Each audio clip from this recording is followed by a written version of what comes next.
नमस्ते प्यारे भाइयों, माताओं और बहनों। तो कानों देखे किससे शुरू करें। अब साहब ऐसा है कि आज हम कुछ अलग हटके कुछ किस्सा सुनाना चाहते हैं, क्योंकि ऐसे किस्से जो आंखों देखे लोग तो अभी शायद वो किस्सा सुनाने को नहीं होंगे, तो फिर कानों देखे किस्से सुनते हैं। क्योंकि बहुत सारे लोगों ने शिकायत की इनबॉक्स में भी और ऐसे कि किस्से थोड़े लंबे होने चाहिए और मुंह दिखाई करके आप तो चले जाते हैं। तो हमने कहा चलो ठीक है, मुंह दिखाई को किस्सा सुनाई के रूप में ही पेश किया जाए। 2 दिन से आप सारे सुन रहे होंगे, बाघंबरी गद्दी के महंत नरेंद्र गिरी जी, उन्होंने खुदकुशी कर लिया। रहस्यमय हालत में उनकी लाश मिली, यानी उनका शव मिला। तो साहब वो बाघंबरी गद्दी क्या है, हमने वो जानने की कोशिश की। इतिहास के पन्ने छाने तो पता चला कि इसका इतिहास अकबर के समय से शुरू होता है। आप लोगों में से बहुत सारे लोग जानते होंगे कि संगम तट पर, जहां गंगा यमुना और सरस्वती का संगम है, वहीं इलाहाबाद के किले के नीचे लेटे हनुमान जी का मंदिर है। लेटे हनुमान जी हैं और वो किला तो 1583 में बनना शुरू हुआ। अकबर ने वो किला बनाया था। अकबर चाहता था कि पूरब में इधर बंगाल, बिहार और सारे पूरे बड़े इलाके पर शासन करने के लिए उनपे जो बार बार बगावत और विद्रोह होते थे, उनको काबू करने के लिए उसने वहां पर एक सेंटर बनाना चाहता। वो इलाहाबाद का किला बना। अकबर ने उसके लिए बहुत सारे नक्शे बनवाए थे। और संगम चूंकि शिफ्ट होता रहता है, आप लोगों में से बहुत सारे लोग जानते होंगे, जब यमुना में पानी ज्यादा आता है और यमुना ठेलती है तो संगम थोड़ा आगे बढ़ जाता है, और इधर से गंगा आती है और गंगा में बहाव पानी ज्यादा आता है, बाढ़ आ जाती है, तो संगम थोड़ा पीछे हो जाता है। तो संगम की स्थिति, नदियों के कटाव, इन सारी चीजों को लेकर वहां बड़ी आप कहें कि अनसर्टेनिटी थी। इस अनसर्टेनिटी की वजह से जो नक्शा बनता था वो नक्शा आगे जाकर उसमें रद्दोबदल करनी पड़ती थी। तो बिना नक्शे का किला है ये। और जहां तक 30,000 वर्ग फुट से ज्यादा रकबा है इस किले का। किला ऊंचाई पर है, यमुना की धारा नीचे है और यमुना और गंगा के संगम पर है, लेकिन उसमें ज्यादातर हिस्सा उसका यमुना के साथ चलता है। अकबर चाहता था कि ये लेटे हनुमान जी का वो पूरा इलाका वो भी किले के अंदर आए, लेकिन उस समय साधु संतों ने उस समय विरोध किया कि नहीं, ये किले के अंदर तो नहीं आएगा, आप चाहें तो इसे शिफ्ट कर दें, अगर आपकी कुव्वत है तो आप इसको शिफ्ट कर दीजिए। और अकबर ने उसे शिफ्ट करने की सोची थी। बहुत जोर लगाया, बहुत सारे इंजीनियर आए, बहुत सारा तमाम हो गया, लेकिन हनुमान जी वहां से टस से मस नहीं हुए। अकबर को आखिरकार हनुमान जी के चमत्कार के आगे झुकना पड़ा और अकबर ने अपने किले की दीवार पीछे रखी। यानी हनुमान जी के मंदिर पर आज भी वो जगह संगम के तट पर ही है, और जब गंगा में बहुत बाढ़ आती है तो गंगा का पानी हनुमान जी के मंदिर तक आता है। और लोग ये कहते हैं कि हनुमान जी की, कहते क्या है, विजुअल भी है, जिसमें हनुमान जी की चूंकि वो नीचे हैं तो वो पूरा पानी से लबालब भर जाता है। लोग कहते हैं गंगा जी स्नान कराने आती है हनुमान जी को, और जब गंगा जी सिमटती हैं तो हनुमान जी के ऊपर बहुत सारी मछलियां होती हैं। चूंकि वो गड्ढे में है, मछलियां बाहर जा नहीं पाती, और हनुमान जी के स्वेद से, पसीने से पैदा हुए पुत्र को मकरध्वज भी कहते हैं। वो एक मछली, उनका पसीना निकल गई थी, इसलिए मछली के मकरध्वज नाम का एक वीर बालक पैदा हुआ। ये माइथोलॉजी की चीजें हैं। माइथोलॉजी से अगर इसे इतिहास को अलग करें तो 1583 ईस्वी में अकबर ने इस किले की नींव डाली और किला बनाना शुरू किया। ये किला अब तक कुंवारा किला है। कुंवारा इसलिए कि ना तो यहां से कोई फौज युद्ध करने के लिए कूच करने गई, ना किसी दूसरी फौज ने इस किले पर आक्रमण किया, इसलिए कुंवारा किला है। लेकिन जब हनुमान जी की उस क्षमता के आगे अकबर ने घुटने टेके, नतमस्तक हुआ, तो अकबर ने वहां पर बाघंबरी गद्दी के नाम से वहां के संतों की, जो बाल केसर गिरी थे उस समय, जो ये 10 नामी सन्यासी अखाड़े हैं, उनमें से गिरी नामक सन्यासियों का ये अखाड़ा, जिसमें बाघंबरी गद्दी उनके अधीन आती है। बाल केसर गिरी उस समय के महंत थे, उन्होंने अकबर को यह बोला, और फिर अकबर ने हनुमान जी के नाम पे उनकी सेवा पूजा के लिए बहुत सारी जागीर दान की। जो अब अल्लाहपुर है, जिसे कुछ लोग भारद्वाजपुरम कहते हैं, अल्लाहपुर में वो जगह मिली जहां पर वो मठ, श्री मठ आश्रम बना। और गिरी नामधारी जो संत होते हैं शैव परंपरा में, उनकी परंपरा वहां चली। बालकेश्वर गिरी जी के बाद जो परंपरा कई 100 साल तक से चली आ रही है, उसमें पुरुषोत्तमानंद महंत हुए जो वहां की गद्दी पर बैठे। इसके बाद महंत विचारानंद जी हुए जो रेल यात्रा कर रहे थे, और 1978 में तो उस समय उनके वहीं हार्ट अटैक हुआ और वहीं उन्होंने शरीर त्याग दिया। उसके बाद उन्हीं परंपरा में बलदेव गिरी आए, लेकिन विवादों का रिश्ता इस गद्दी में बहुत पहले से है। ये बाघंबरी गद्दी, नाम ही बाघंबरी है तो यानी हमला और शिकार तो होंगे, और वही हुआ। बलदेव गिरी उन पर दबाव बनाया उनके साथ के संतों ने कि आप ये आश्रम छोड़ के जाइए, गद्दी छोड़ दीजिए। वो थोड़े फक्कड़ टाइप आदमी थे, उन्होंने आश्रम छोड़ दिया। और उसके बाद भगवान गिरी इस गद्दी पर आए, उन्हें गले का कैंसर हुआ, फिर 2 साल बाद ही वो भी सिधार गए। इसके बाद नरेंद्र गिरी का आगमन जैसे ही होता है, विवाद एक बार फिर सिर उठाते हैं। विवाद क्या सिर उठाते हैं कि शुरू से ये गिरिपुरी, आश्रम, सागर, वन, ऐसा करके अरण्य 10 नाम, सन्यासियों की 10 नामिक परंपरा है। सबके अलग अलग सरनेम होते हैं, उपाधियां होती हैं। गिरी, पुरी, आश्रम, सागर, सरस्वती, अरण्य, वन, ऐसा करके है।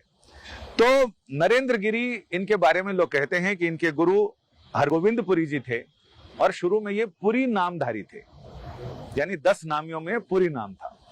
लेकिन जब इन्होंने इस गद्दी पर दावा जताया तो इनके गुरु भाई थे बालकिशन पुरी, वो पुरी थे, और उन्होंने कहा कि जब ये गिरी नामधारी संत, शैव संतों का, सन्यासियों का अखाड़ा है, गद्दी है, तो उसमें पुरी का काम नहीं है। लेकिन उन पर दबाव डाला गया और उनको किसी भी तरह से बाहर किया गया, और ये हरगोविंद पुरी जी के शिष्य नरेंद्र पुरी फिर नरेंद्र गिरी हो गए। इन्होंने गिरी पदवी धारण की और इसके बाद इस गद्दी पर काबिज हुए। गद्दी के पास अरबों रुपए की संपत्ति है। हार्ट ऑफ द सिटी, जो इलाहाबाद में सबसे मुख्य जगह है। बहुत सारे लोग जो इलाहाबाद गए होंगे, इलाहाबाद के रहने वाले होंगे, इलाहाबाद के बारे में पढ़ा होगा, सुना होगा, उन सारे लोगों को पता होगा कि जो अल्लाहपुर अभी इलाका है वो बहुत प्रोमिनेंट पैलेस है, और उस प्लेस पर इतनी बड़ी, बहुत बड़ी संपत्ति है वहां, यानी बहुत बड़ा आश्रम है। आश्रम में कई सारे अपार्टमेंट्स हैं, और जो गेस्ट हाउस है, उस गेस्ट हाउस में तो वहीं महंत नरेंद्र गिरी जी, उन्होंने उनका शव बहुत रहस्यमय हालत में मिला। इसके अलावा बहुत सारी जागीर हैं, खेत खलिहान जैसी जगहें हैं, मतलब अरबों रुपए की जमीन है वहां। विवाद का रिश्ता लगातार इस गद्दी के साथ बना रहा, और उनके शिष्यों ने उन पर उंगलियां उठाई।